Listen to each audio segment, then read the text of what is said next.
UNESCO, para FAO, de nuevo UNESCO, donde ha sido responsable de UNESCO, la Oficina Regional de México, también de América Latina y el Caribe, y finalmente ahora dirige la Oficina Regional del Cairo, responsable también como enlace, oficial de enlace con los Emiratos Árabes, con los países de Arabia Saudí. Y ella, sobre todo, tengo que decir que ha publicado, editado, ha sido autora de más de 40 artículos científicos y, sobre todo, me lleno mucho de orgullo de presentar a esta colega española cuya trayectoria tan interesante, tan solvente, hace que una persona se sienta orgullosa de su país, de lo que representa trabajar en la cooperación internacional y trabajar realmente por el mundo, cuando su trabajo tiene un significado y una importancia realmente que toca. Se ocupa de temas patrimoniales, pero bueno, ella nos contará cómo esos temas patrimoniales no solo se quedan en el ámbito de la cultura, sino que van mucho más allá. Nuria, adelante. Muchas gracias por estar con nosotros en el Instituto Cervantes de Nápoles. Muchísimas gracias, Ana. Buenas tardes. Buonasera a tutti. Ho deciso di parlare magari dopo in italiano, perché il mio italiano ancora non è molto aggiornato.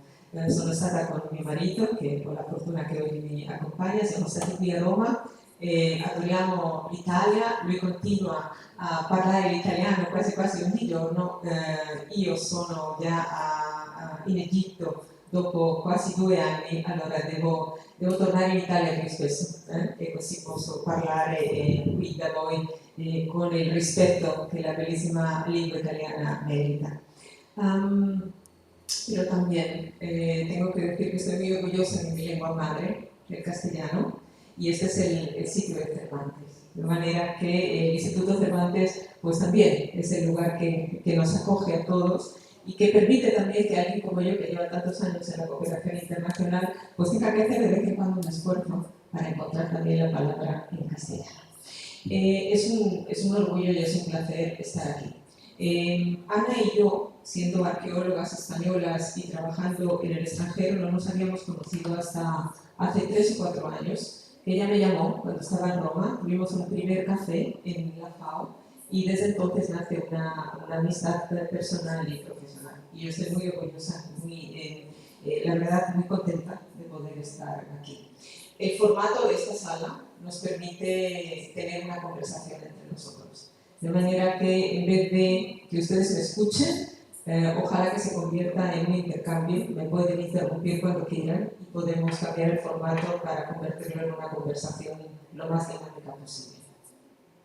Yo he preparado una suerte de un viaje, es un itinerario por aproximadamente 30.000 años de la historia de Egipto y de la importancia que Egipto tiene y ha tenido siempre para la cooperación internacional.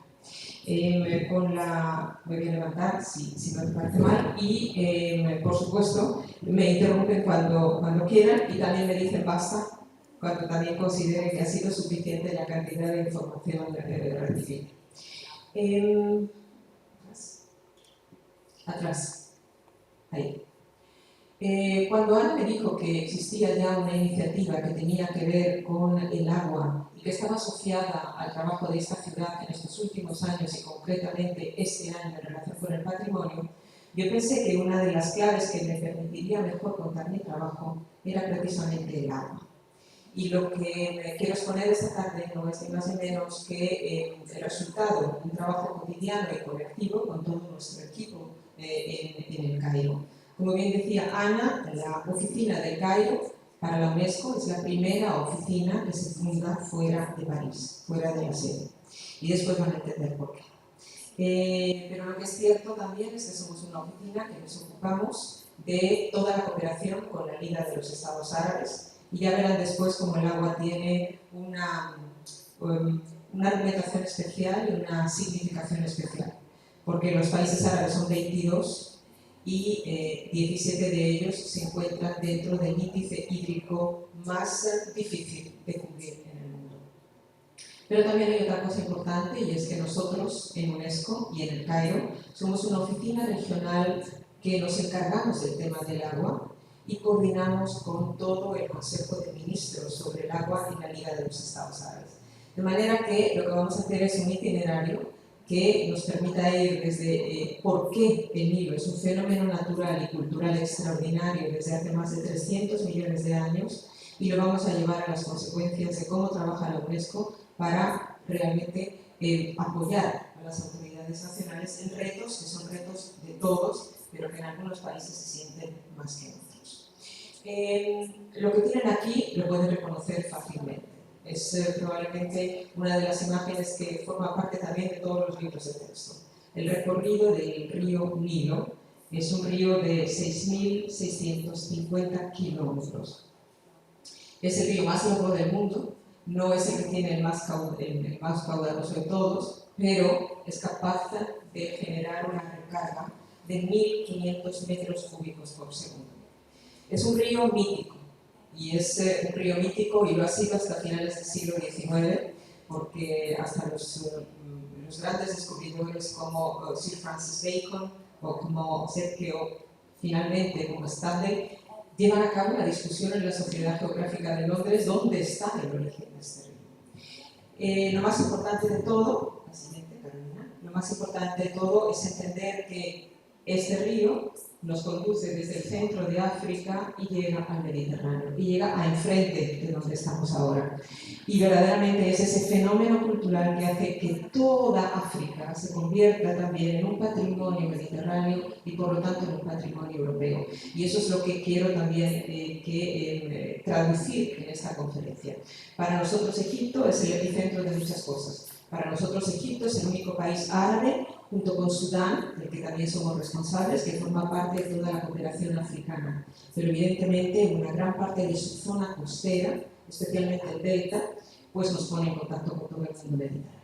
Por lo tanto, el Nilo no es ni más ni menos que una acumulación de conocimiento, es un reservorio de diversidad genética y natural de toda África, que ha sido capaz en los últimos 30.000 años de llegar a la costa mediterránea y de tener una serie de efectos en día de hoy. Para saber dónde realmente nos conduce el tema de la historia, pero saber qué significa esa llegada al Mediterráneo, en realidad hay dos grandes afluentes, el Nilo Blanco y el Nilo Azul. El Nilo Blanco empezaría en la zona de Uganda, llega hasta el lago Arturo y después entra en el sur de Sudán, y antes de llegar al sur de Sudán empieza a evaporarse. El 50% de todo el Nilo Blanco se desaparece en una zona anterior a Jartum, donde ven ustedes ese gran nombre de Sudán. Mientras que todo el caudal, pero lo más importante, la mayor riqueza específica en temas del lodo y en temas de los componentes de la conformación del suelo, viene desde Etiopía. El 90% de todas las aguas del Nilo, hasta la construcción de la presa de Asuán, llegan de las montañas con lluvias tropicales, con una inclinación monzónica muy importante de Etiopía, pero lo más importante, el 96% de todos los limos del Nilo que han hecho crecer una civilización totalmente ribereña y acuática provienen de Etiopía.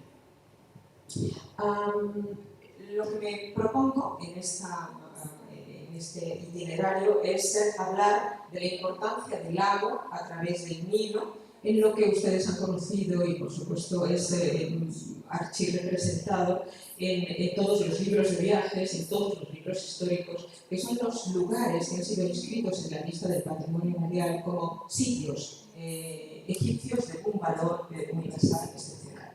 Y hasta llegar al delta, vamos a empezar en el caso de Abu Simbel y la isla de Philae. Es uno de los mayores sitios de patrimonio mundial en el mundo, que nace como consecuencia de la campaña de Nubia, que veremos después, y que agrupa y aglutina 19 lugares. Es más grande que varios países en Europa, solo en una unidad de representación. Cuando Ana me propone este tema del agua, yo empecé por esta fotografía, porque esta fotografía, lo crean o no, es realmente el origen del trabajo de la UNESCO en cooperación cultural, es el origen de la campaña de Nubia y es el origen del problema. El agua, lejos de ser en ese caso una solución, se convertía en uno de los grandes desafíos para la técnica y para, por supuesto, el patrimonio. Volvemos al río y de lo que se trata ahora para nosotros es de celebrar el 65 aniversario de esta campaña. Lo que les voy a presentar es una documentación creo que riquísima. No existe en cooperación internacional una historia y una memoria de agua y de monumentos mayor que la de la campaña de Nubia. En agosto del año 1959 el presidente Nasser envía una carta a la UNESCO porque están luchando contra el tiempo. El gobierno se da cuenta que hay 19 templos que van a quedar sumergidos en toda el agua que debería de provenir del estancamiento de la presa de Asuán. El gobierno egipcio ya había trabajado anteriormente incluso con la Liga de Naciones, porque el gobierno ruso había trabajado con ellos en una primera dam, en una primera presa. Y para hacer esa primera presa en los años 20 se hizo el mayor inventario arqueológico. De manera que cuando empiezan las obras de la segunda presa, ya nosotros contábamos con un patrimonio. Era el patrimonio de toda la memoria de la Liga de Naciones en París, que en el año 1921 ya había empezado a coleccionar toda esta memoria. Lo que se hace, a partir de ese momento, se recibe la carta del presidente y se empiezan a buscar las memorias anteriores. Y se empieza a ir al campo para determinar todas las cuotas y definir cuál iba a ser todo el patrimonio sumergido. Aquí, como verán, nos encontramos entre la confluencia justo de las dos fronteras, la frontera de Sudán y la frontera de Egipto, y el río y la montaña va subiendo. Y todo lo que ven aquí, las distintas cuotas, eran todos los templos que iban a quedar sumergidos, hasta el caso de Abu Simbel. No había ningún templo más grande que Abu Simbel, y Abu Simbel era el reto mayor. Había que empezar por Abu Simbel. Cuando se empieza a construir la presa, este es uno de los templos también, uno de los pequeños. Este templo se encuentra hoy en el Museo de Turín, porque el gobierno egipcio promete entregar distintos templos a los distintos países que colaboran en ese rescate. Pero ya ven aquí cómo se estaba luchando contra el tiempo, porque era evidente que aquel barranco, todo el Dama estaba ya intentando simplemente proteger a todos los elementos, pero eso era una cuestión de meses. Es por eso que la carta del presidente Nasser es una carta de urgencia para ese rescate, y es ahí donde empieza esa entrega, esa donación y esa proeza. Porque van a ver ustedes fotografías que vamos a pasar bastante deprisa, donde creo que van a entender perfectamente el nivel de responsabilidad, el nivel de monumentalidad y la dificultad de emprender una empresa de estas características. Los primeros templos, como el que acabamos de ver, tenemos toda una documentación donde se explica cómo fueron cortados pieza por pieza, pero era muy fácil, porque era ni más ni menos que un cuadrángulo y un trapecio. Pero el problema era este. El problema era subir 2 cotas de nivel completas, porque el nivel del río, el nivel del acuífero y de la recarga, estaba ya tocando los pies de los 2 grandes templos de Abu Simbel. El templo de Ramsés II, así que tienen ustedes a su izquierda, y el templo de la esposa de Nefertari a la derecha. Probablemente esos 2 templos, si ustedes conocen Egipto, y si no, es una invitación para que vayan, son las 2 perlas. Porque en el momento de Ramsés II, en la 18 dinastía, es el momento de mayor esplendor, de mayor extensión colosal del mundo egipcio. Por lo tanto, los bajorrelieves, el carácter clásico de las escrituras, en realidad esta era la perla y todo el mundo lo sabía. Por eso se empiezan a concentrar todos los esfuerzos de la cooperación internacional en intentar pensar cómo salvar el documento. Puedes pasar, Carolina, una detrás de otra. Aquí ven, hay que subir el monumento. Pero el tema más importante de subir el monumento de esa cuota no era solamente la protección frente a la destrucción cuando se empieza a mover. era inventar el sistema de transporte y al mismo tiempo también el mayor reto era que el templo está construido con un conocimiento astronómico, de manera que en los equinoccios solamente la cara del faraón es la que se ilumina 2 veces al año. Por lo tanto, tuvieron que hacer una enorme cantidad de pruebas. Aquí ven ustedes de lo que se trata. Quiero decirles que en nuestras cuentas hay más de 3.000 personas trabajando, 40 millones de horas de trabajo, 50 países trabajando en la campaña y en todos los inventarios. Arqueólogos de todo el mundo intentando aconsejar cómo había que destruir para reconstruir los templos. Y por supuesto toda una enorme cartografía, porque lo que era importante era la destrucción, el desmantelamiento, subirlos a una cota mucho más alta e intentar ensamblarlos de nuevo. Pero lo más importante también es que había que reconstruir la montaña, porque arriba tenemos el raso, no tenemos el hipogeo necesario que era el que se estaba desmantelando. Y hay muchas ideas, entre ellas intentar perforar la montaña. Esa es una idea norteamericana. Perforar la montaña y hacer un ascensor, de manera que los templos se pudieran elevar. Y los técnicos alemanes, los técnicos franceses y los técnicos daneses lo desaconsejan, porque no era posible asegurar que con los métodos de la época se pudiera verdaderamente elevar de una vez todo el templo. Estos eran algunos de los dibujos de cómo figuraría, ya se estaban haciendo incluso representaciones de cómo se debería de tapar los ascensores y se debería elevar la fachada del templo. La idea, evidentemente, juntó a arquitectos de todo el mundo. Aquí ven cómo se empieza a pensar en la división, y ven los números, se empieza a pensar como un puzzle. Se empieza a pensar en la división del templo y aquí arriba ven el sistema de transporte que en forma de L se tiene que construir un tren especial, y después si quieren hay un film donde pueden verlo, se tiene que construir un tren especial para ir subiendo piedra por piedra. Ven, cada una de las piedras tiene más de 40 toneladas. Son más de 3.000 bloques de piedra de 40 toneladas. Aquí lo tienen. Y aquí tienen el raíl del tren, mediante el cual se transportaban los bloques. Era verdaderamente un castillo de naipes, pero de toneladas y toneladas. Se hace en aquel momento todas estas topografías hasta donde llegaba la técnica para la distribución de toda la fachada del templo, que además es limestone. Ustedes pueden ver, se define muy claramente la plasticidad de las esculturas, porque probablemente es el templo más clásico. Esta mañana veíamos el museo y decíamos, bueno, este efebo es Policleto, ¿no? Bueno, pues este es el Policleto. Por lo tanto, había que tener toda esa delicadeza en el tratamiento de una piedra que es caliza, es una calcárea, y por lo tanto era muy fácil de manipular, pero también muy fácil de destrozar. Y probablemente conocen todas estas fotografías que están en todos estuvieron en todos nuestros libros de texto, y que evidentemente pues ustedes no hace falta explicar mucho el nivel de microcirugía con una obra que es absolutamente colosal. El transporte sistemático, estamos hablando de los años entre 1960, la campaña empieza como tal el 10 de marzo de 1960 y 5 años después el templo está acabado. En fin, creo que habla por sí mismo.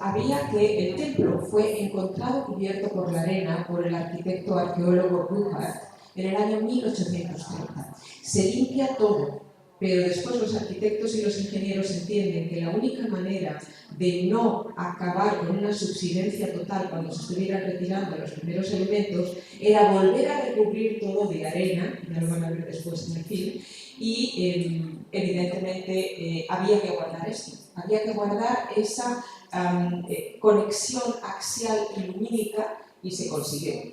Y hoy por hoy hay más de 6.000 personas que llegan 2 veces al año a ver este efecto, que bueno, no deja de ser verdaderamente espectacular. La UNESCO ha publicado y ha hecho pública la memoria a través del Correo de la UNESCO. El Correo de la UNESCO es esa gran revista mundial que se llegó a publicar en 21 lenguas y que empezó en el año 1947. Y aquí tienen ustedes todos esos números especiales. Y evidentemente tenemos una memoria genial, porque lo que ocurre no es solo esa tecnología, que la tecnología apunta en temas de intervención de patrimonio, sino que había que recrear la montaña. Y una de las cosas más espectaculares es la montaña de cemento que se crea, y es una obra verdadera de patrimonio industrial. Es otra proeza enorme porque tuvo que acoger toda piedra por piedra del hipogeo original del templo, de los dos templos, pero principalmente del templo de Ramsés II. La siguiente, por favor. Y cuando ya hemos acabado con esta enorme proeza, entonces el gobierno egipcio le vuelve a decir a la UNESCO que quiere una segunda parte. Y la segunda parte es la del templo de Philae. Y aquí hay una dificultad mayor, porque las aguas ya habían empezado a comerse, a sumergir todo el templo. De manera que hay que crear un Moses, de manera que hay que crear una presa que elimine el agua para poder empezar a tratar los cimientos. Y como no encuentran la manera de hacerlo, la opción siguiente es construir una isla, que es una isla totalmente artificial, y es la que hoy en día, aquí era el nivel donde había llegado el agua. Lo que se hubiera tenido que hacer es esa especie de Moses. El Moses tampoco podía resistir la fuerza del agua en la segunda catarata, y lo que se hace es construir esta isla.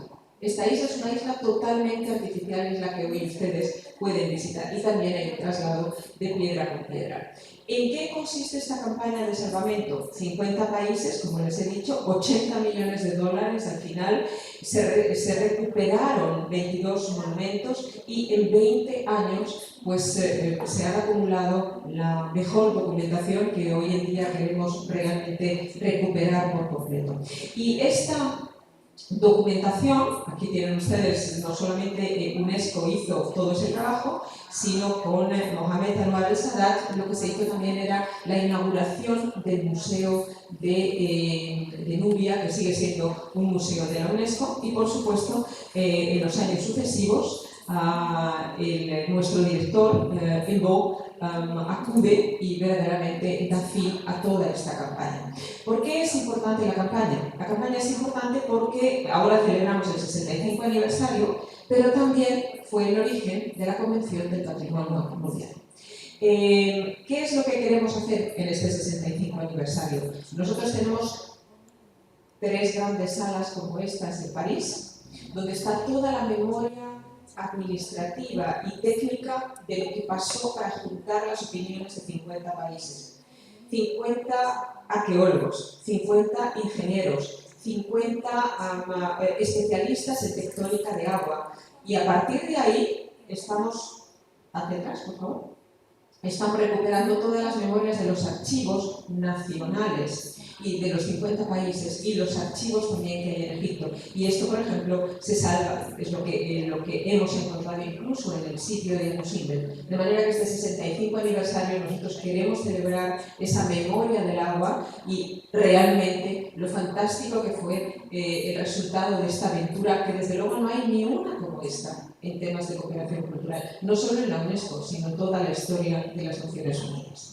Y por supuesto, lo que queremos es volver a recuperar toda esta gran memoria mundial y llegar a un nuevo número de la UNESCO y a una digitalización de todos los archivos. He traído una copia del 50 aniversario de la campaña de Nubia para esta biblioteca, porque ya no tenemos muchas, pero esta sin duda es un buen recaudo. Y hay una cosa que me importa especialmente y que queremos hacer el año que viene en nuestra oficina. Porque todo lo que les he contado no ha sido posible por grandes ingenieros alemanes o españoles o nórdicos o por extraordinarios arqueólogos españoles o franceses. Toda esa campaña fue posible gracias a un conocimiento enorme que sigue estando bien instalado y es el que tienen todos los operarios egipcios, principalmente los operarios nubios. Nosotros, la verdad es que cuando uno empieza a ver todas estas fotografías, pues yo lo primero que pregunté es ¿por cuántos de ellos? ¿Qué es lo que estaba pasando? ¿Dónde estaban esas familias? ¿Cuántos quedaban vivos? Y encontré a Mohamed, que es un hombre de 96 años, está prácticamente ciego, pero nos ha puesto en comunicación con toda esa comunidad de los grandes artesanos de la piedra. Estos son los grandes operarios que son los que mejor conocen cómo devastar, cómo calcular toda la movilización de cada una de esas enormes unidades. Y queremos hacer, de hecho, yo le he pedido a la directora general, ya hemos conseguido, hay una medalla muy importante de la UNESCO, una reunión, por supuesto, con las familias, que son las que me ayudaron a hacer la traducción y las que nos van a ayudar a generar toda esa comunidad con ellos, porque el año que viene vamos a dar la medalla de la UNESCO a todos aquellos que están todavía con vida, que están con nosotros, y es un placer, realmente este es uno de los grandes momentos para mí en el último año, poder encontrarme con aquellos que realmente han sido los protagonistas de esta historia. En todas las unidades, en todos los 22 elementos que forman parte de la nominación, desde Komombo, este es el templo de Komombo, desde el templo de Komombo hasta Abu Simbel, es un territorio de más de 350 kilómetros de longitud.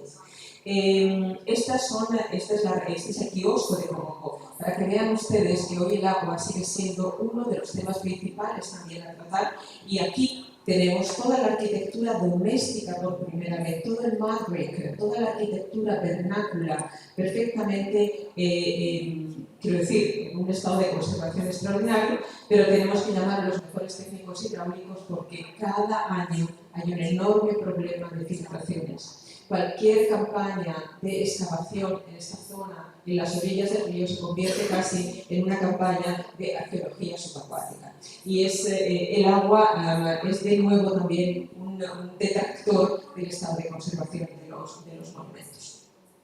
Seguimos nuestro viaje hacia el norte y aquí tienen ustedes, esta es una foto tomada por mí, parece muy mala, pero a mí me parece un milagro, porque está tomada con avión, desde un avión de línea regular. Y yo creo que explica perfectamente también lo que es la continuación, mejor dicho, lo que fue el origen de la civilización egipcia.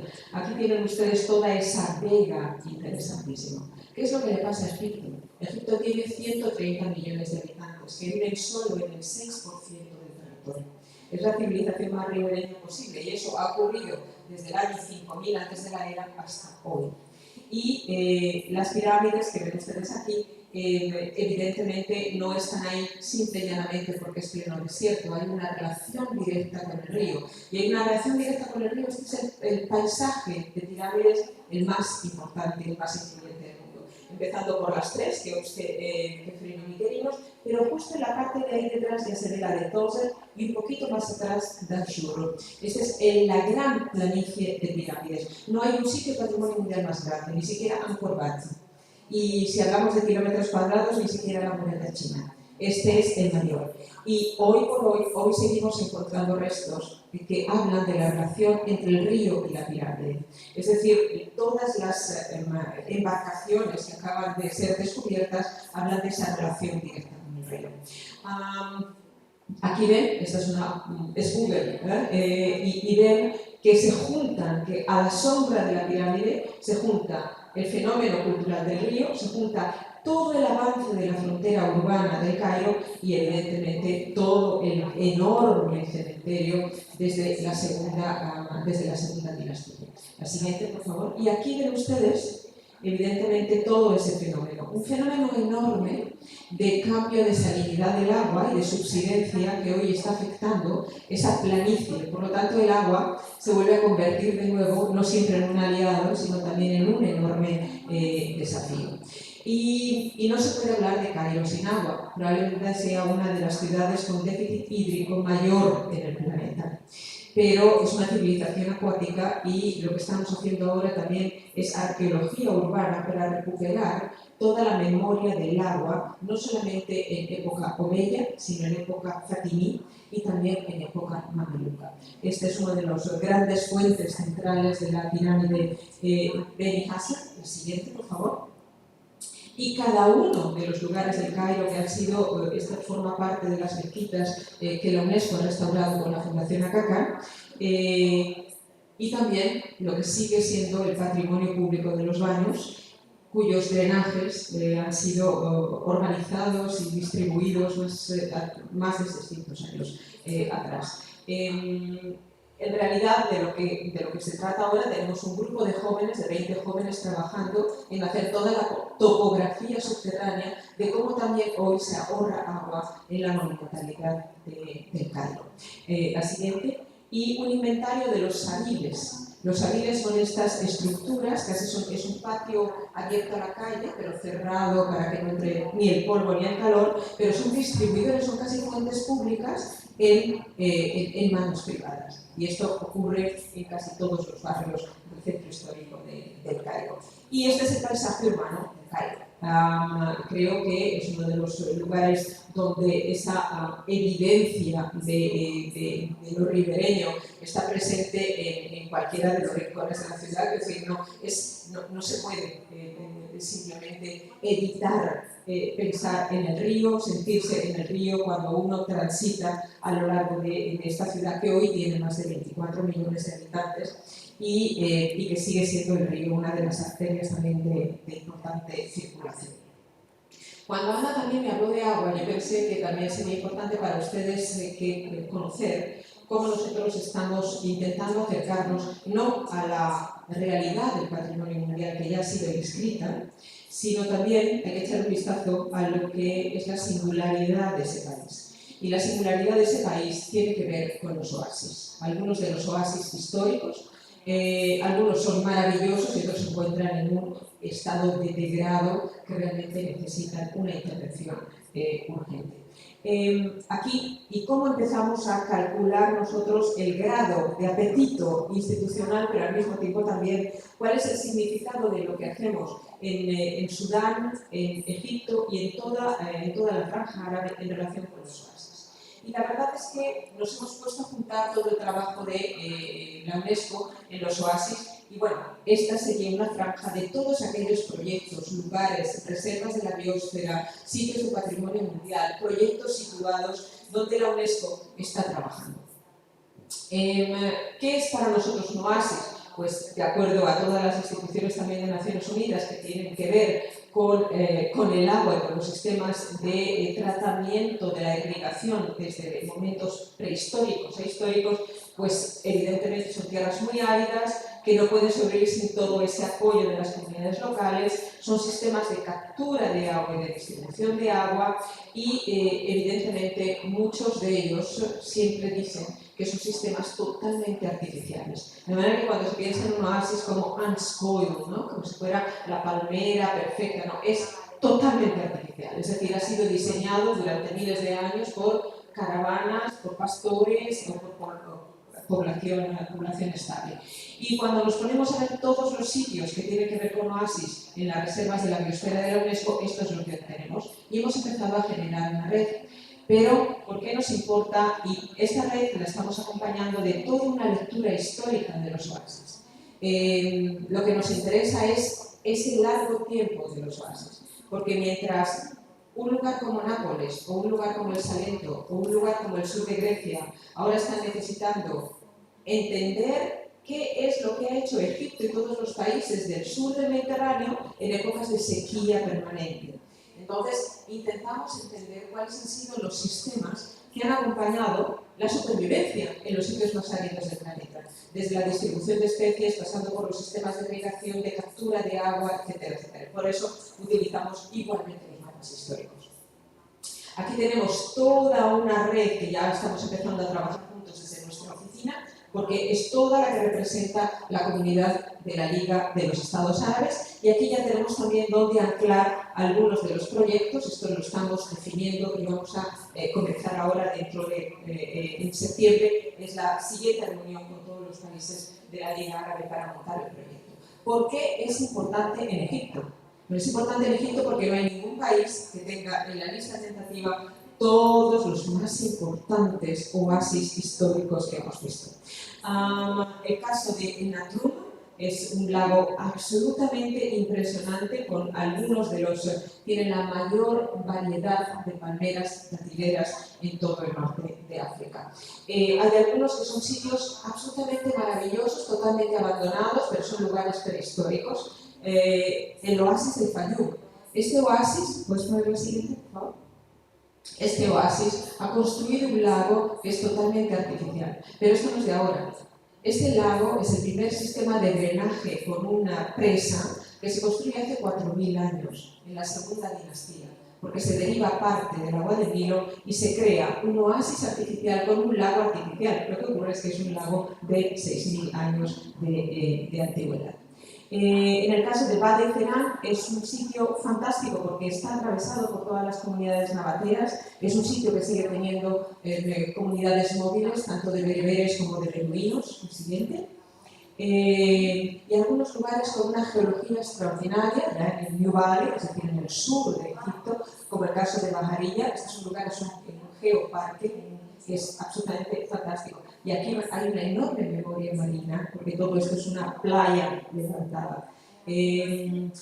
Karga y Dakla son los dos grandes oasis del sur. Están en plena confluencia, muy cercanos a la frontera con Sudán. Y aquí quiero ir, hay una parte que me interesa. Mi esposo y yo fuimos invitados por el gobernador y vimos algo fantástico, que tiene que ver con la primera feria de la diversidad de los dátiles. Son oasis no visitados tanto turísticamente y hay algunos que tienen un estado de conservación extraordinario.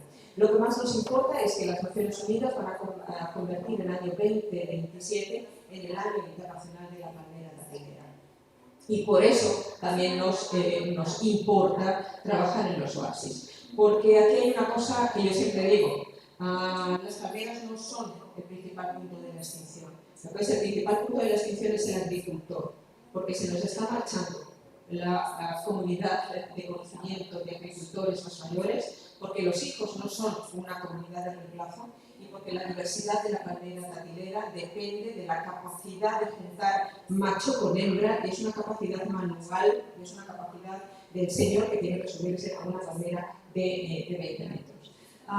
Este sí, como tantos otros, y hay muy pocos lugares ya donde el hijo o el nieto sean capaces de hacer un trabajo de este tipo. Todos los agrosistemas ahora mismo que se están desarrollando en países muy ricos como Arabia Saudita cultivan una especie, y cuando llega el bichito a esa especie destruyen completamente la entera plantación. Por lo tanto, lo que queremos hacer con los oasis es juntar la parte de la geología, importantísima, porque si no, no entendemos el desarrollo de toda la irrigación, los sitios de patrimonio mundial y las reservas, en todos esos enormes mapas que les he enseñado antes. ¿Cómo estamos empezando a trabajar con algunos de estos oasis que pueden convertirse en el futuro en un sitio de patrimonio mundial? Nosotros nos acercamos, empezamos a trabajar con, puedes pasar, una tras otra. Con la comunidad internacional vemos todos los mapas, cuáles han sido los lugares, cómo el perfil va desde el perfil de un grabado del siglo XVIII a los perfiles de las primeras fotografías del siglo XIX, a las fotografías de los años 60 hasta hoy, para ver cómo ha cambiado o no ese perfil urbano. Identificamos el estado de conservación de cada uno de los elementos y empezamos a distribuir las zonas funcionales en cada uno de ellos. Aquí toda esta distribución ha sido hecha por alumnos de la universidad que están trabajando con nosotros y que han empezado a hacer el inventario. Por lo tanto, tenemos la detección de algunos problemas de conectividad, y hay un trabajo constante de la comunidad para intentar identificar cuáles son las áreas que hoy por hoy dejan de ser arqueológicas y se convierten en trayectorias para poder hacer refuncionalizar todo ese lugar. De la misma manera, hacemos el mapping de todos los servicios que puede ofrecer, y este es un oasis completamente abandonado. La siguiente. La identificación de cada uno de los elementos y su estado de conservación. Aquí ven ustedes cómo intentamos identificar cuáles han sido las formas de conexión visual, las formas de establecer todo un tipo de elementos de creación de corrientes. y creación de túneles de viento para mejorar la sostenibilidad habitativa y evidentemente queremos hacer un trabajo con las escuelas, el siguiente, y un trabajo de refuncionalización con los artesanos. Siguiente. Aquí ven ustedes cómo se juntan todos los elementos de cómo se puede revitalizar una línea de producción y esto mismo queremos repetirlo en el caso del oasis de Siva. Así que vamos a generar toda esa metodología base que nos permita trabajar en proyectos de futuras nominaciones de patrimonio mundial. El oasis de Siva, puedes pasar rápidamente, ahí está situado, es decir, bastante más cerca de la frontera libia que del resto del Nilo. Es un lugar absolutamente extraordinario que sigue teniendo toda esa irrigación original, pero que ha empezado a tener enormes problemas de colapso de todas las acequias, de salinidad enorme, porque los agricultores, ante la ausencia de agua, han empezado a pompear agua sistemáticamente. Y hay más agua en superficie que la que realmente necesitan. En un ambiente que es totalmente árido, pues se convierte en una gran costra salina que está deteriorando el suelo y está acabando con los cultivos. De manera que esto, que es algo histórico, que tiene cientos de años de productividad, ahora hay que hacer una intervención colosal para poder salvar todos esos drenajes antiguos.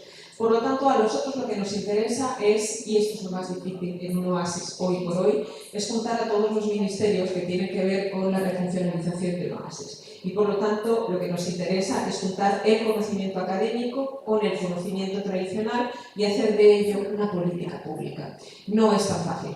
No es tan fácil en un régimen político que beneficia a determinado tipo de conocimiento y donde la ciencia ciudadana y donde los agricultores no han sido siempre tenidos en cuenta a la hora de elaborar buenas decisiones para hacer política pública. La siguiente. Aquí ven ustedes de nuevo a dónde estamos llegando con los mapas y a dónde queremos también contribuir en toda una política multilateral. La palma como tal, la palma datilera, es como el cerdo de los árboles. Se utiliza absolutamente todo. Pero en las nominaciones de la UNESCO hemos tenido mucha más... ¿puedes pasar para atrás? Nos hemos focalizado en 13 países en hablar del consumo, es decir, cómo se hacen muebles, cómo se hacen textiles, cómo se hacen tintes, pero no tanto en la producción. Y ahora estamos elaborando para el 2027 ese trabajo de restauración ecosistémica, pero con los agricultores.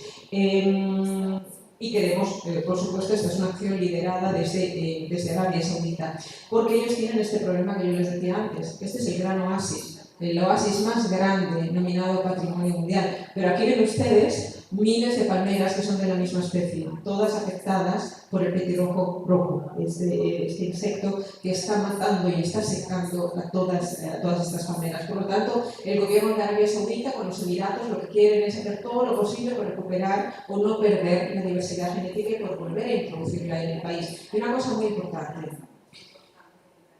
no les sirven agricultores de otros lados. Los que emigran, como emigra cualquier otro, emigra el hijo del agricultor que hemos visto al principio, pero él no sabe cómo tratar el tema en Arabia Saudita. Por lo tanto, cualquier proyecto de cooperación tiene que dejar instalada la producción y la memoria en el sitio. Y necesitamos desarrollarla en todos los sitios donde ya toda esa memoria sea abandonada. Voy a pasar muy deprisa a un caso especial para explicarles cómo estamos trabajando con Arabia Saudita precisamente en elaborar toda la memoria histórica de un oasis. Y no solamente el mapa de qué pasaba hace 500 años, sino qué pasaba hace 5.000 años. Y aquí van a ver cómo estamos recuperando todos los sistemas antiguos, estamos haciendo toda la lectura política. Aquí ven lo que ocurre desde el 3000 antes de la era hasta el 2000, 5.000 años de historia en los oasis, y van a ver cómo estamos analizando toda la geología del oasis y, lo más importante, la obtención de datos que nos hablan de todo lo que ocurría en el oasis, es decir, todo el análisis genético de los alimentos, el análisis polínico de los suelos, cómo era el paisaje. y hasta el día de hoy, es decir, qué es lo que nosotros vemos que había funcionado en el pasado y cómo todo eso se puede convertir en un sistema rentable y que responda a las necesidades de crisis hídrica como la que existe hoy en la zona. Lo mismo con los suelos, se están analizando todos los suelos en una secuencia de más de 10 metros de profundidad. Y aquí incluso estamos reconstruyendo con especies incorporadas, pero que sabemos que funcionaban bien en las condiciones hídricas que tenemos también ahora. Y, por supuesto, necesitamos a toda esa cantidad de disciplinas distintas trabajando en un proyecto como este. ¿Y a qué conclusiones hemos llegado? Pues podemos definir cuáles son cada una de las especies que a lo largo de toda la historia, desde la Edad del Bronce, el Hierro, los periodos intermedios y el mundo islámico, han podido hacer posible la vida en el desarrollo de un oasis. La siguiente. Aquí vemos cuáles han sido las tecnologías de cada uno de los periodos. De la misma manera, en la Edad del Hierro, periodos casi de 800, 1000 años, cómo han cambiado las estructuras de drenaje, las cisternas, o sea, aquí ya estamos entrando en el mundo de los canals. Digamos, en un periodo más allá del mundo sasánida, la siguiente. La siguiente, por favor. No, la anterior. Y hay un momento interesantísimo. Y es cuando encontramos que no hay ningún sedimento. Porque el oasis se ha abandonado por completo. Y es justo cuando comienza el comercio de la perla en todo el Golfo Pérsico. Y es ahí donde se abandonan completamente, hasta que en un momento histórico tienen que volver otra vez a poblarlo. De manera que con todo este estudio arqueológico lo que queremos hacer es construir una matriz donde los valores culturales, los valores biológicos, sean la manera de entender también cómo hoy en día podemos responder con proyectos de mitigación y de adaptación al cambio climático. Siguiente. Y ahora vamos al delta. Hemos empezado por Asuán y ahora vamos a tomar la imagen desde el delta. El delta del Nilo es uno de los lugares más espectaculares, sin duda, para la diversidad de la vida. Y este lugar, este delta, no es ni más ni menos que el producto de 30.000 años de acumulación de sedimento. Es el lugar de suelos más fértiles de toda África, probablemente algunos de los suelos más fértiles del mundo, y ha contado hasta la construcción de la presa de Asuán con 30 metros completos de sedimento. La siguiente. Todos estos que ven aquí son sitios prehistóricos en el delta. Es decir, aquí no están los sitios faraónicos, no. Lo que prueba es que el cambio de los monzones en el año aproximadamente 6000 antes de la era cambia totalmente el recurso hídrico de lo que hoy son los desiertos y la población tiene que ir hacia el río. Y entonces se van hacia las zonas ribereñas y es cuando empezamos a ver poblado el delta. Y he traído esto porque a nosotros nos pareció algo fascinante. La mejor representación del delta la tienen ustedes en Prenestina, a 26 kilómetros de Roma. Este es una enorme representación de África en el siglo I después de la era. Y aquí tienen de todo. Aquí tienen arquitectura faraónica y también griega y también romana. Y tienen volcanes, y tienen elefantes, y tienen todo tipo de fauna, palmeras datileras. Es la representación de África a través del delta. Y probablemente sea uno de los lugares también esta representación, he tenido páginas y páginas de escritura, pero aquí se ve de todo. Aquí realmente sí que es una gran fotografía de época sobre la celebración de la diversidad y de la riqueza. En realidad, el Nilo negro no es ni más ni menos que representar el 365, ¿no? Es decir, toda esa riqueza y toda esa diversidad. Y sin duda, pues Hesíodo tuvo mucho que ver en lo que aquí hay reflejado. Aquí ven algunos de los detalles, pero que nos hacen ver qué significaba todo eso desde el mundo romano. El delta sin duda es uno de los elementos que nos permiten también en Egipto intentar hablar o establecer otro tipo de diálogo con el mundo. Y igual que lo hicimos con los oasis, queremos que el delta sea un motivo de comunión y de colaboración internacional con tantos otros lugares que forman parte de la labor de la UNESCO. Los pasamos muy deprisa, ya van a ver aquí que hay toda una serie de reservas de la biosfera también, y en medio de esas Omaye, en el caso de Egipto.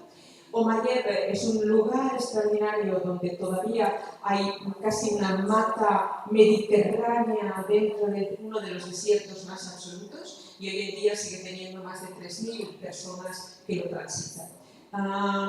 Queremos ponerlo en contacto con el delta del Po. Si hay dos deltas que sean los más productivos de todo el Mediterráneo, sin duda el delta del Po y sin duda también el delta del Nilo.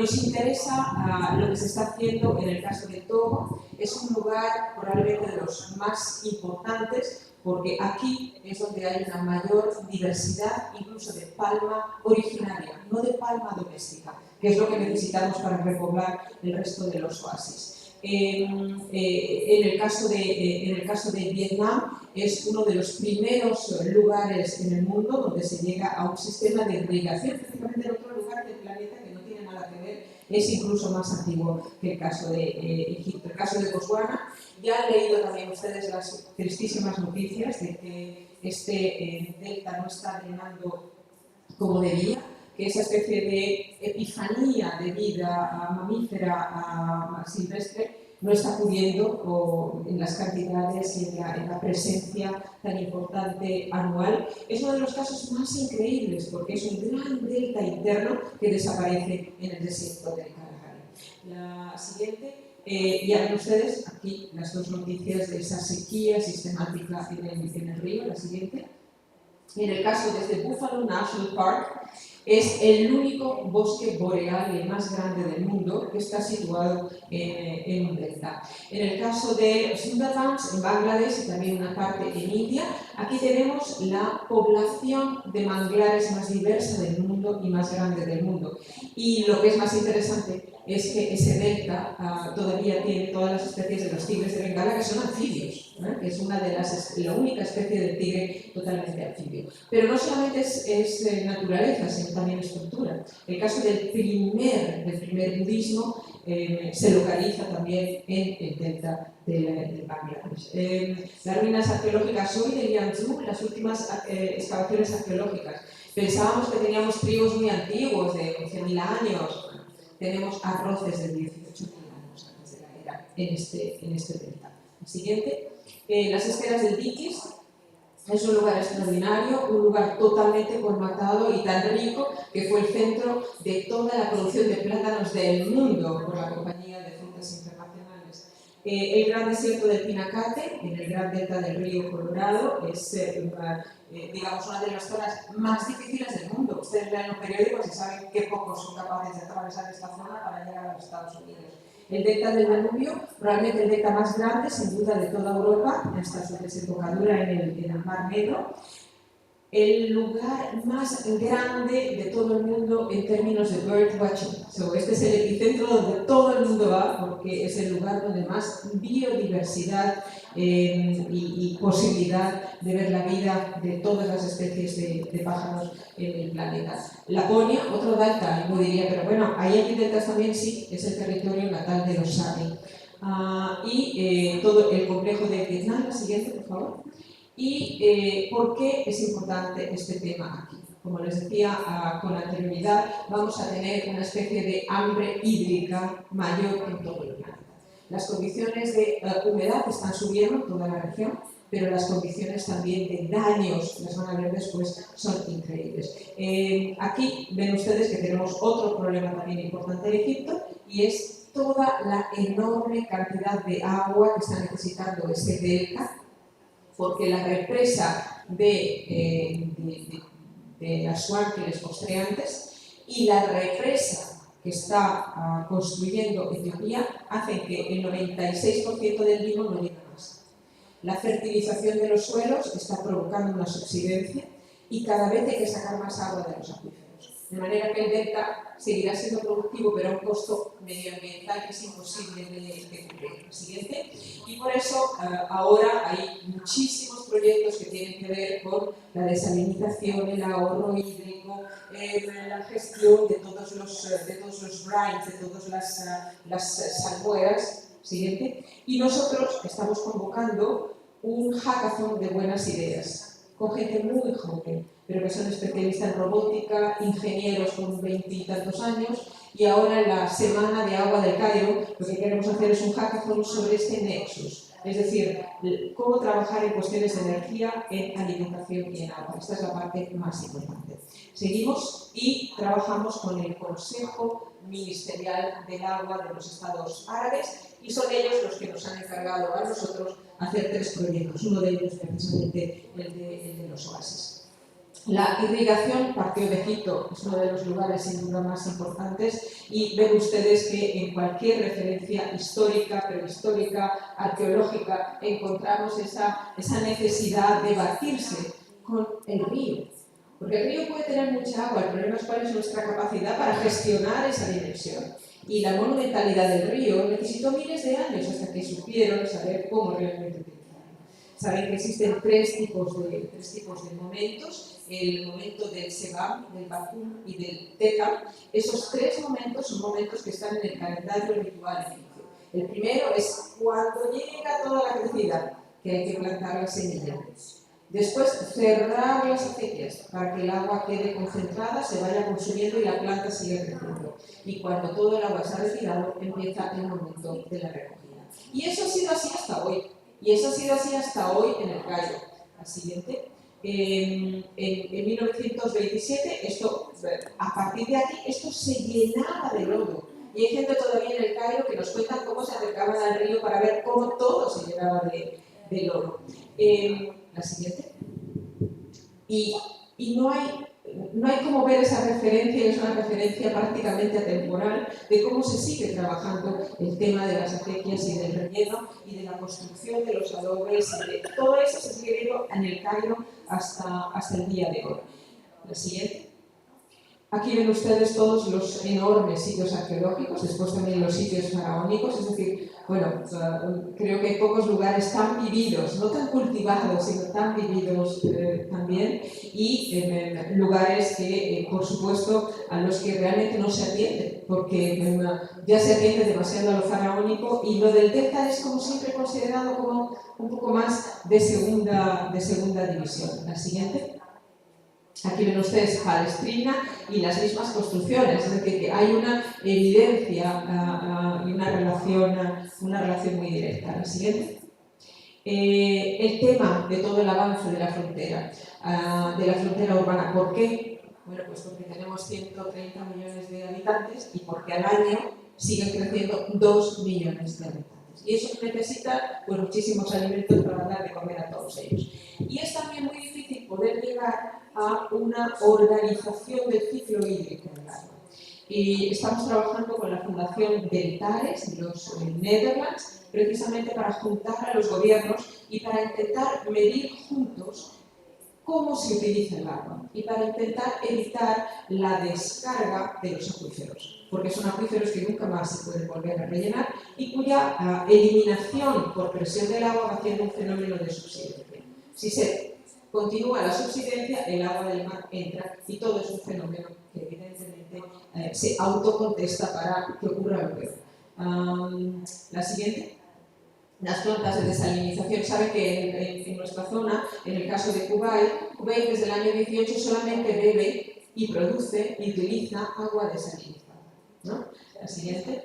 Y por supuesto, los señores del IPCC, del cambio climático, nos recuerdan que el tema del delta es uno de los lugares más vulnerables del planeta. Y está todo este tema, que es un tema de diplomacia científica, pero también de crisis política. Y es el tema de la relación entre Etiopía y Egipto. No llega agua, no llega limo, entonces la presa de Asuán no produce energía y entonces ese limo no alimenta el resto y entonces esa energía no se puede consumir y todos tenemos entonces no solamente un hambre hídrico, sino también de energía. Y en el país, hoy por hoy, hay 36% de población que está sufriendo de recortes energéticos y de sequía, lo que es evidente. Con el Ministerio de Aguas y de Irrigación estamos midiendo cuáles son, hay todo un mapeo constante de cómo se utiliza el agua. Evidentemente la agricultura es el primero, por lo tanto la investigación aplicada es cómo reducir el agua para seguir produciendo igual o más. La siguiente. Aquí vemos la siguiente, cómo llegamos, no estamos verdaderamente muy por debajo todavía del índice de pobreza de agua y lo que nos va a pasar en los próximos años hasta el 2032. O sea, esta es la crisis que tenemos encima. La siguiente. Y cuando hablamos del agua, pues hablamos de toda una infraestructura que sigue estando en el país. Ese es el lugar donde nace el delta. Es el lugar donde se medía desde finales del siglo XIX toda la subida de las aguas. Ahora es un monumento histórico, pero como este hay cientos, hay miles, porque es una civilización acuática que ha tenido que construir toda una red de servicios históricos a lo largo del tiempo. De manera que lo que necesitamos también es apoyar, y así nos lo ha pedido el ministro, que hagamos un plan específico de arqueología industrial del agua para poder salvar todas esas infraestructuras. No se pueden destruir, pero necesitan quedarse en pie. Y hay algunas que tienen más de 200 y 300 años. Y por supuesto, ¿qué es lo que tenemos que hacer? Pues reforzar toda la presa de Asuán, porque era la más grande del mundo, construida con cemento. El nivel de acumulación de los limos es tan grande que se necesita ahora una empresa gigantesca para sacar los limos. Y como el agua que llega no es la suficiente, necesitan otro tipo de tecnología para conseguir seguir produciendo la energía necesaria. Bueno, muchísima modernización. Los podéis pasar, Carolina, seguidas, para que vean que el tema del agua sigue siendo un tema de importancia recurrente.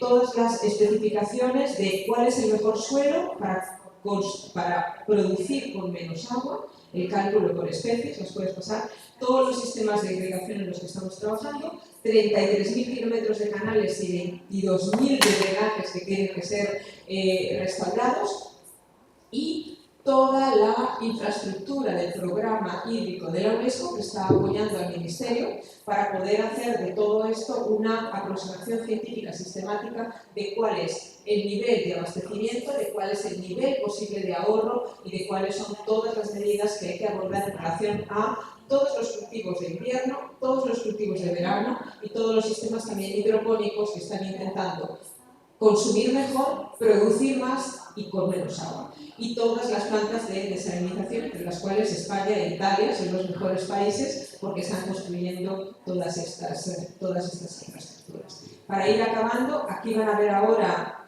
todo lo que nos está ocurriendo día con día, porque las lluvias son bastante numerosas. Ustedes han visto en televisión lo que ha ocurrido en Libia, pero esto está justo al lado, es el delta y están ocurriendo efectivamente las mismas casualidades. Existe todo un programa de carta de riesgo, con la misma carta de riesgo italiana, y por lo tanto hay también muchos sistemas que hacemos con nuestros compañeros de UNDP para reforzar toda la línea de costa. Aquí ven todo el nivel de subsidencia. Se acaba de publicar, las Naciones Unidas acaban de publicar un enorme proyecto que dice que en el caso del Cairo, en el caso de Yakarta y en el caso de Shanghai, al año se pierden 5 milímetros. Se hunde 5 milímetros la ciudad. Si se hunde el Cairo, se va hundiendo el delta, ¿no? Y esto es lo que también queremos tratar en el nuevo, hay un gran congreso de hábitat en las grandes ciudades del mundo. Aquí ven cómo está empezando a azotar las construcciones históricas de Alejandría. No están resistiendo los embates y la propuesta inicial es seguir reforzando con métodos bastante, no voy a decir rudimentarios, pero no demasiado costosos, en generar todos esos bancales de arena, que es lo mismo que se ha hecho para el Moses en la zona de Venecia y también que se está haciendo en el Po. Y por supuesto una protección costera mayor que afecta también a nuestra capacidad. No sé si esto es un vídeo, pero no sé si va a salir. ¿Quieres darle? Y si no, pues lo vemos después.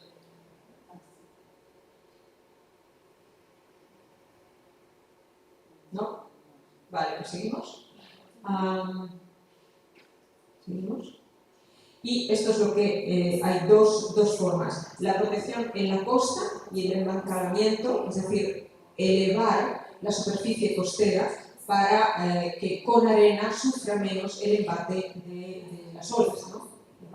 Porque además es importante, esa zona del Mediterráneo no es una zona que se pueda proteger con manglares. Solo las algas, es la Posidonia, y el alga por sí misma no produce ninguna barrera. Por supuesto, el birdwatching, que es una de las grandes industrias ahora en el delta, y todo el gran delta es un enorme lago, es una zona lagunar completa que queremos incluirla en la lista Ramsar para poder pensar juntos con los ministerios y que no se convierta simplemente en una zona de industrialización o de desalinización acelerada. ¿Y qué es lo que está pasando también? Todo relacionado. El empate del agua y la destrucción sistemática de las orillas está acabando con uno de los yacimientos mundiales más importantes de arqueología submarina, es el caso de toda Alejandría, o sea, desde todo lo que sabemos que es la arqueología mítica y no mítica, porque está precisamente ahí, pero sufriendo los empates del agua. Para terminar, contarles simplemente el tema de, ¿puedes pasarlas? Otro tema del agua, este es el gran palacio de la Marca. Y tenemos esa sofisticación maravillosa del uso de la irrigación para la agricultura, pero aquí tenemos los primeros jardines del mundo. Y es evidente que, como queremos trabajarlo, puedes pasarlos, es un ejemplo genial. Aquí tienen ustedes uno de los grandes patios del Palacio de Akhenaton. Y ese Palacio de Akhenaton, ese patio está hoy en el centro del Museo de Tahrir.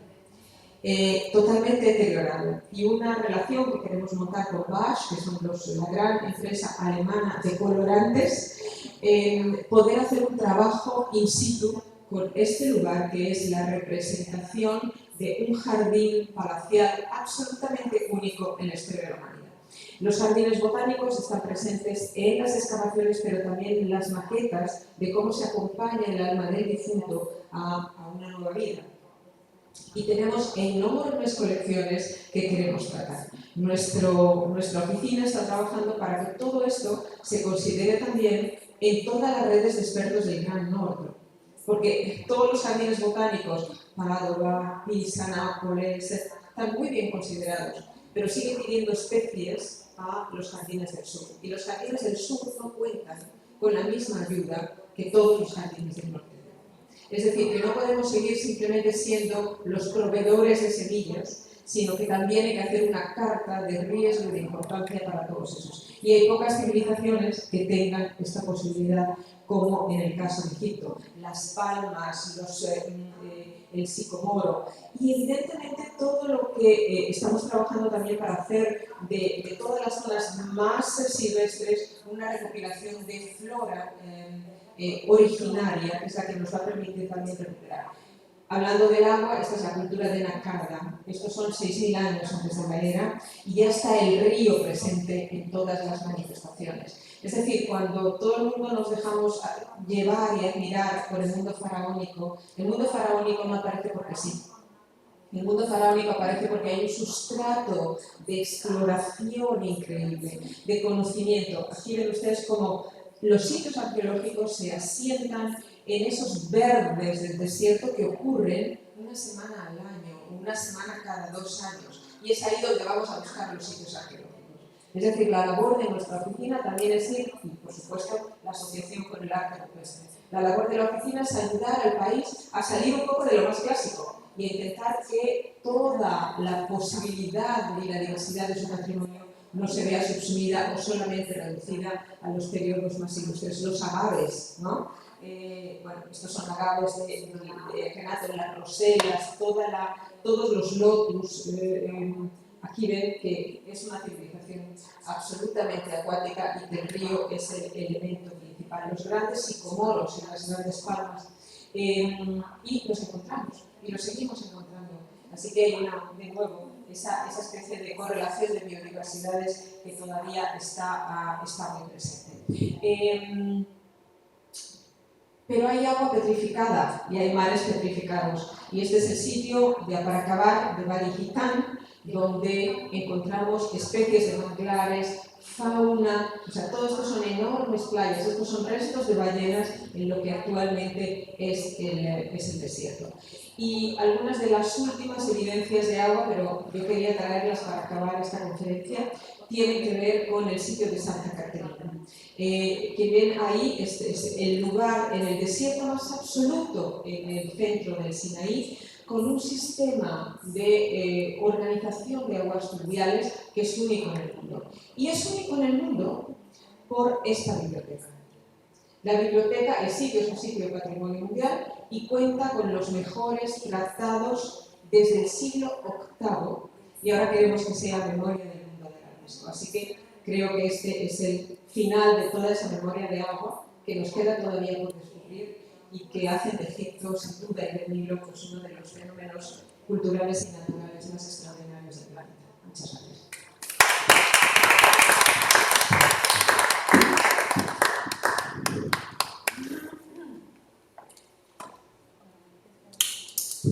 Muchas gracias, Nuria. Ha sido verdaderamente un recorrido interesantísimo desde una perspectiva holística en cuanto al agua y su capilaridad en distintas zonas geográficas y culturales. Y no sé si alguien del público quiere hacer alguna pregunta.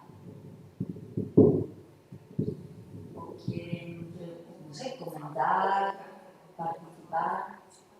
Volevo semplicemente chiedere, c'è uno sforzo immane da cercare di recuperare, se è stata tra i cambiamenti climatici incidono in una maniera sostanziale per i prossimi 100 anni. Come si pensa di poter intervenire nelle zone più a rischio in questo momento? Es una pregunta, veramente una pregunta, è la pregunta mondiale. Lei ha fatto la grande domanda che si fa dell'agenda mondiale. Allora, non è che abbiamo una maniera di indovinare il futuro a 20-30 anni, abbiamo qualche tipo di modeling che ci permette di sapere, come quelli di la stimazione di 2032, 2050, 2070, no? L'IPCC ci proietta fino al 2070. Però la crisi viene in un rapporto diretto non con la nostra già capacità adattativa, perché quella già veramente non è che sta toccando come toccava 10 anni prima. La intensità e la frequenza di tutti questi hazard, di tutti questi fenomeni è veramente una cosa assolutamente tragica. No? E l'unica maniera, una maniera più efficace per combattere e per essere in grado di rispondere a livello internazionale è la risposta che viene data dalla COP28 e che si focalizza in questo meccanismo del loss and damages. Allora, per 10 anni abbiamo pensato tutti i sistemi di mitigazione. Allora, come si fa quando il danno occorre? 5 anni fa veramente tutto era adattazione. Come possiamo prevenire e prevenire e prevenire. E finalmente abbiamo capito che tutti quanti non hanno costruito un futuro industriale o si trovano ancora in un momento di non sviluppo perché devono pagare loro e perché stanno soffrendo parte di una enorme conseguenza. Come possiamo trovare un sistema di bilancio minimo e di contribuzione sistematica a quelli che stanno soffrendo di più. Questo meccanismo è un meccanismo molto difficile da discutere, da mettere in moto, però mi sembra che c'è anche un'agenda scientifica molto importante che accompagna questo meccanismo. Direi che per quanto riguarda il patrimonio, come specialista in patrimonio, devo dire che sì, prima pensavamo che l'esercizio di conservazione patrimoniale riguardava la nostra capacità di preservare il 80% di quello che consideriamo di grande valore, adesso dobbiamo abbassare la nostra aspettativa. E dobbiamo dire che non abbiamo la possibilità nei mezzi di rispondere a questi danni, che sono danni immensi, e non abbiamo la capacità di rispondere né tecnica né finanziariamente alla frequenza di questi fenomeni. allora arriverà un momento che una politica nazionale dirà devo scegliere di tutto quanto era il mio patrimonio considerato patrimonio nazionale, patrimonio mondiale, devo scegliere dove focalizzare la mia attenzione, perché ci saranno degli eventi che veramente possono finire ce l'abbiamo già, abbiamo un progetto speciale per tutti i siti di patrimonio mondiale che sono affettati dal cambiamento climatico e fino ad oggi abbiamo 1199 siti di patrimonio mondiale. Io devo dire che più del 25% sono affettati altamente, non semplicemente, no, altamente affettati. Allora è così, dobbiamo prepararci per assicurare soltanto una percentuale di quello che abbiamo considerato patrimonio nazionale, e così in tutte le latitudini. Dopo abbiamo quelli di Vanuatu che vanno a tutte queste riunioni internazionali e dicono loro parlano di 10 anni, loro parlano di 15 anni, scusatemi, noi in 2 anni abbiamo perso tutto il nostro patrimonio perché sarà sommerso. Allora è vero che è così. Io credo che dobbiamo continuare a esplorare tutte le possibilità di modelling, dell'idea di ricerca applicata, fotogrammetria, digitalizzazione, tutto quanto si può, la prevenzione. Lo stesso per il tsunami ma applicato a tutto il patrimonio culturale, però la nostra capacità di risposta credo che sarà molto ridotta in paragone al pericolo e alla magnitudine dei danni. Questo sicuro. E grazie per la domanda. Approfitto anch'io per farti una domanda. Noi parliamo con mia moglie ovviamente molto spesso di questi temi, però molte cose sono sorprendenti anche per me perché non ho mai visto questa presentazione. No? E anche seguendo un po' con questa domanda sul tema del cambio climatico e come ci prepariamo. Il cambio climatico ci obbliga adesso a sviluppare tecnologie molto più velocemente perché chiaramente non c'è mai stato un cambio di clima così veloce come quello che stiamo vivendo adesso in pochi secoli, meno di 2 secoli. Allora, vedendo anche questa fotografia qui, no? La questione dell'esperienza e di tecniche antiche. Esistono tecniche, tecnologie, esperienze antiche tradizionali che possono servire a combattere quello che stiamo vivendo adesso o era tutto troppo graduale comparato con la velocità che c'è adesso? Bella domanda. Mi avvicino a una risposta per quanto riguarda i siti che sappiamo che hanno sofferto tanto nella storia della sua costruzione e della sua vita. Io ho in mente per esempio il caso di Machu Picchu. Machu Picchu ha sofferto terremoti 300 anni nella sua vita. E allora c'era anche una maniera di rispondere a questo e anche di prepararsi, perché il sito è stato occupato un lungo periodo. Allora uno vede che l'osservatorio astronomico, una parte fondamentale, è stato riparato e hanno già capito nella fase successiva che non si poteva fare così, che la elicoidalità, si può dire, no? Questa costruzione, la base, magari per la geotettonica di questo che si chiama un campo granitico, non era proprio la migliore maniera di sostentare, e allora hanno deciso di non utilizzare più questa forma. Allora il sito, diciamo che guarda la memoria di quello che è apparso e si mette a fare in modo di non soffrire queste cose. Questo per esempio in questo sito è molto chiaro. Nell'Alhambra de Granada ce ne sono anche i sistemi di drenaggio perché il Darro cambiava sistematicamente di livello e allora si vede che c'è come si riporta un sistema di drenaggio che la noria interna dell'Alhambra viene obbligata o potenziata anche per stimolare un dinamismo, no, della corrente più agile. Allora, queste sono anche le grandi risposte. O quello che abbiamo nel Tempio di Karnak, no? Quando siamo stati c'era anche tutta questi grandi strutture di talud, no?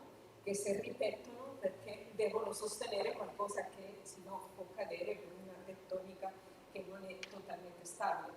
E così impariamo su questo, però credo che la metodologia che ho presentato sugli oasi ci permette anche capire la risposta nel tempo e andare al di là della monumentalità o del sistema costruttivo, e dire il suolo era più umido, il suolo aveva una composizione diversa, quanto era artificiale, quanto veniva mineralizzato, e abbiamo tutti gli elementi per fare una comparazione. Un paragone è dire la condizione climatica era questa, la specie era questa, quello che veniva piantato, irrigato era questo, e quello ci permette di ricostruire il mondo e di vedere come c'è una risposta antropologica a quella condizione climatica. Però il problema è che, per esempio, nell'isola di Elefantina, in Assuan, la cooperazione tedesca ha fatto per anni un lavoro incredibile. Allora è un tempio che comincia all'inizio della prima dinastia e finisce in un momento super classico. E la cooperazione tedesca ha fatto questo lavoro impeccabile di tutta la sua monumentalità, tutto il patrimonio più minerale, no? Per dirlo in qualsiasi modo. E la cosa interessante è che 5 anni fa avevano deciso non guardiamo semplicemente la grande monumentalità, vediamo la parte domestica, e hanno cominciato a lavorare con tutto il marbre, no? Con tutta questo laterizio antico. E che cosa è successo? Quello che è successo è che 2 anni dopo ha cominciato questa pioggia torrenziale e ha distrutto quello che non è stato distrutto 500 anni prima. Allora, come ci prepariamo anche quando questo luogo è stato già intervenuto e che sembrava che era tutto, no? Che si finiva, che il drainage, che era tutto, e la pioggia è stata così forte e localizzata, non più di una giornata, che questo è arrivato a un punto di distruzione della superficie e anche di basamento. Allora ci enfrentiamo veramente ai problemi colossali, no? È così. Però penso anche che l'ingegneria, la tecnologia avanza tantissimo e penso che dobbiamo, non sappiamo se avremo tempo, però comunque avremo una minima risposta per una informazione migliore e più curata per quanto riguarda le analisi. No?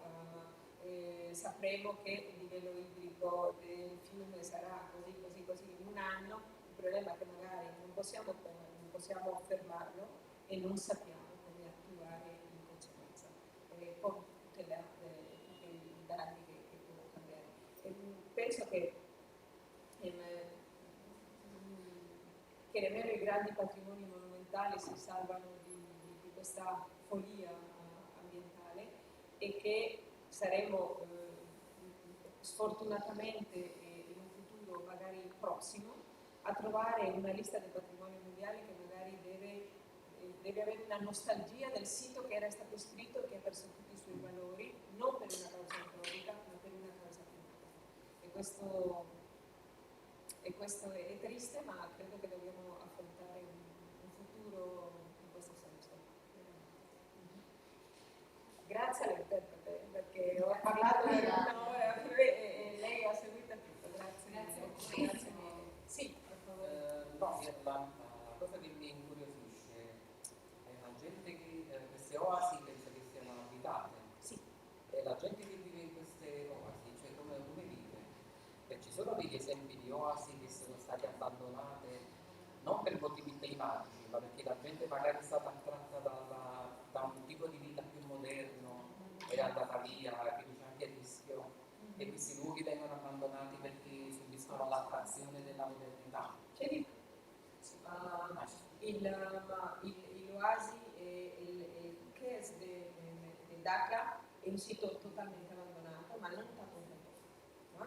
Perché la condizione, perché la gente, perché il vecchiamento della comunità costa sicuro, a un esodo del mondo rurale nel mondo urbano come dappertutto, e una condizione di vita, diciamo, non c'è una politica pubblica del medio rurale, no? La ruralità è stata sempre lì, ma sempre sinonimo di povertà anche.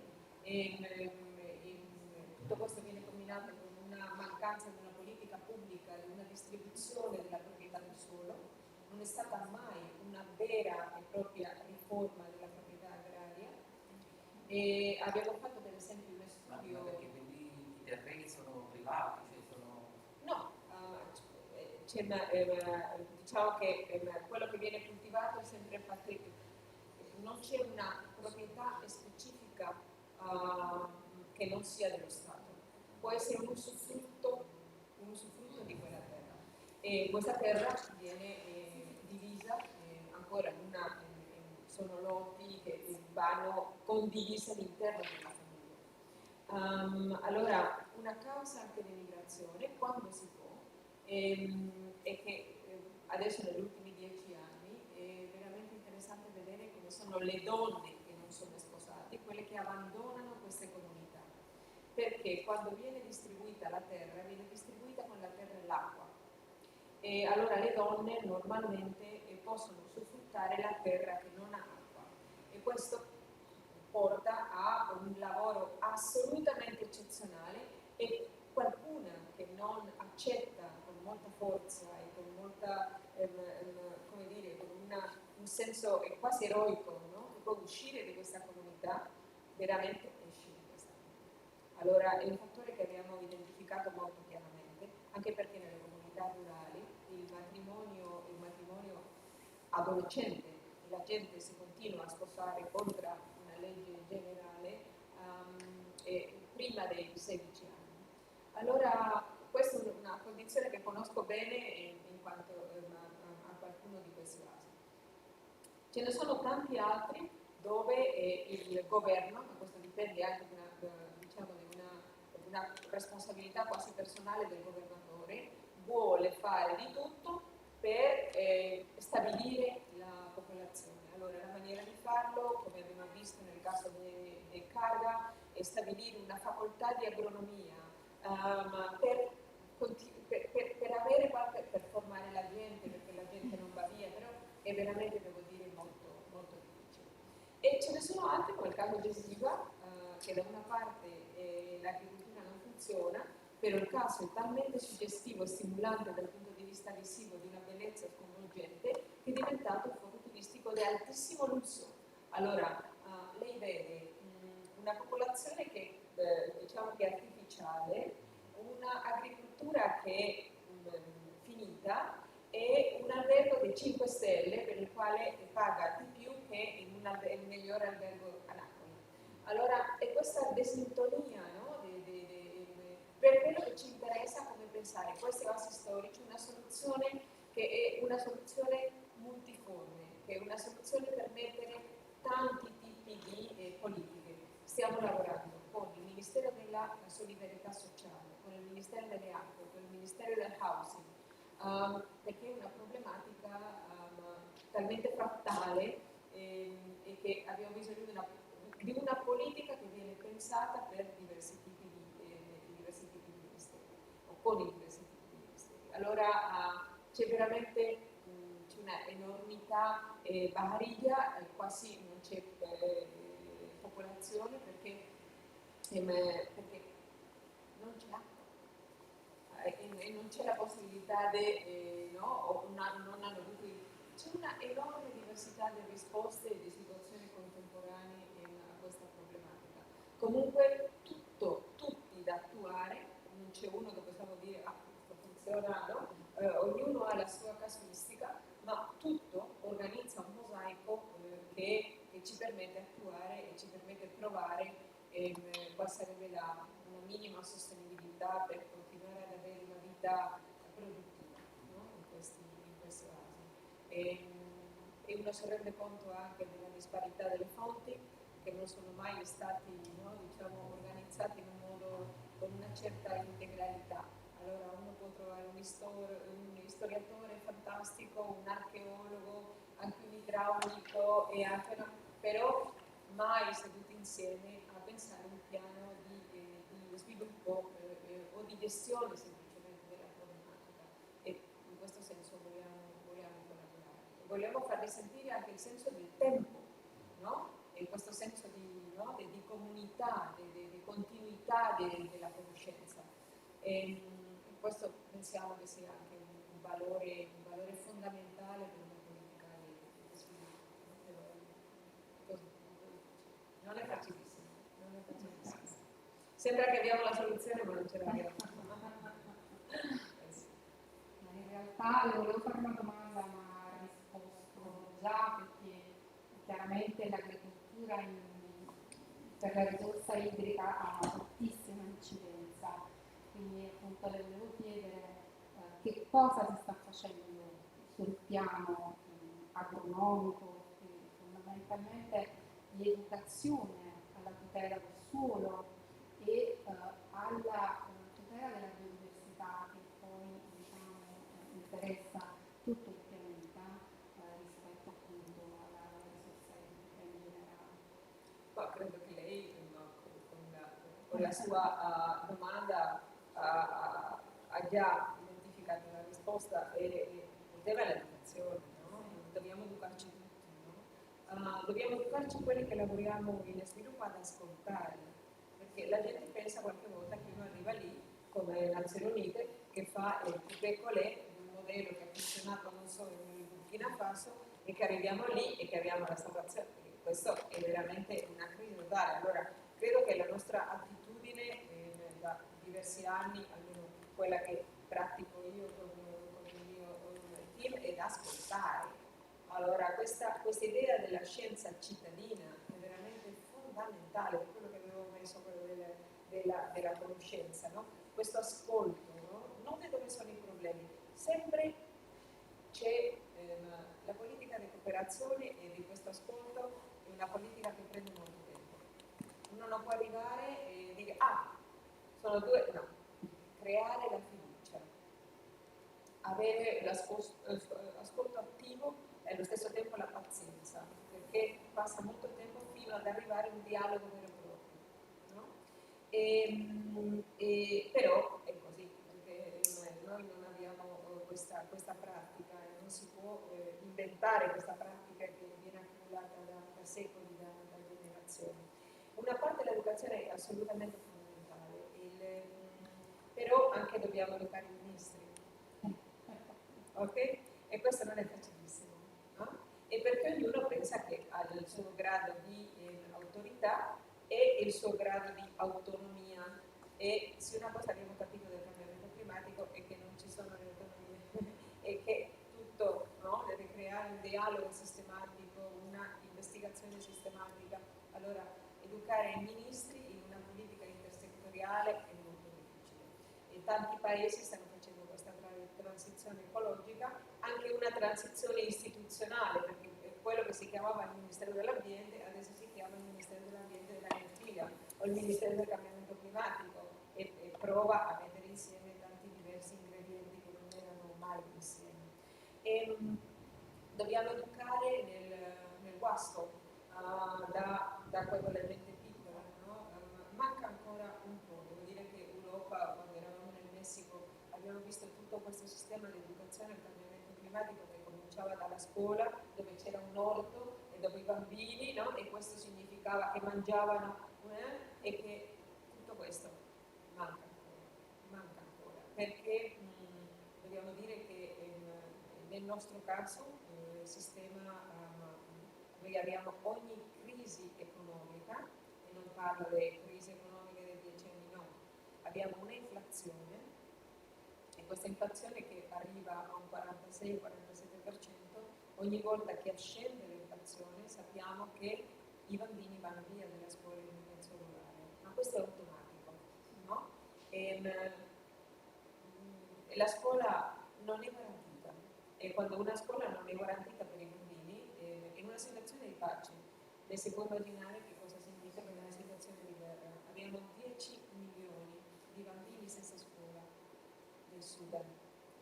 Allora, quando tutto qui ci sembra difficile ma possibile, con un'infrastruttura, con professori che sono veramente ben formati, è possibile, anzi è difficile ma è possibile, ma lì dobbiamo cominciare non da zero, da meno 10.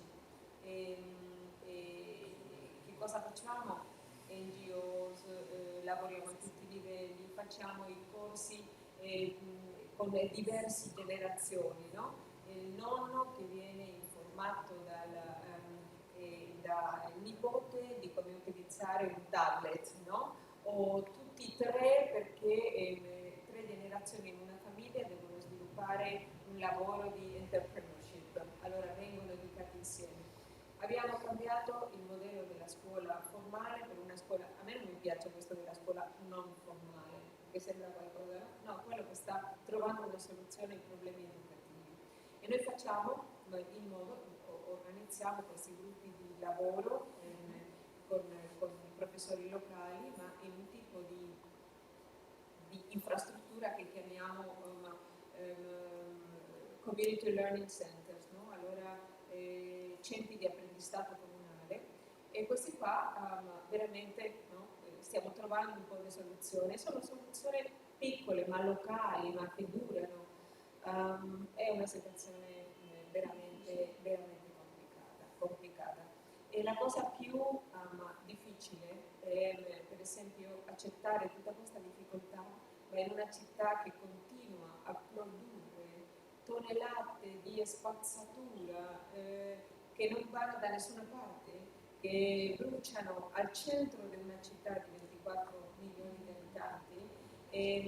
Allora sappiamo benissimo che, come mostrato, l'epicentro di tante soluzioni, ma la realtà contemporanea urbana è semplicemente terribile. Però dobbiamo passare il messaggio e confiare e avere fiducia a un sistema di educazione che veramente deve attuare in famiglia, in comunità, in un contesto rurale e urbano. È difficilissimo, ma quello che ci continua che ci fa continuare è pensare: se si fa non si arriva più lontano, però se non si fa veramente sarebbe un disastro. Allora è così.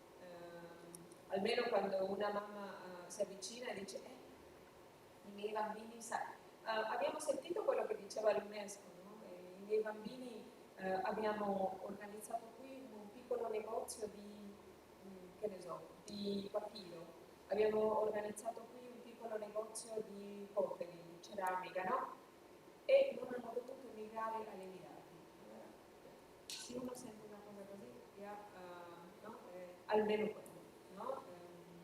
E avere un po' di fiducia all'effetto moltiplicatore di questi tipi di esempi, però è molto difficile, la situazione è veramente complicata. Ma educazione sempre. Noi siamo la casa dell'educazione, allora senza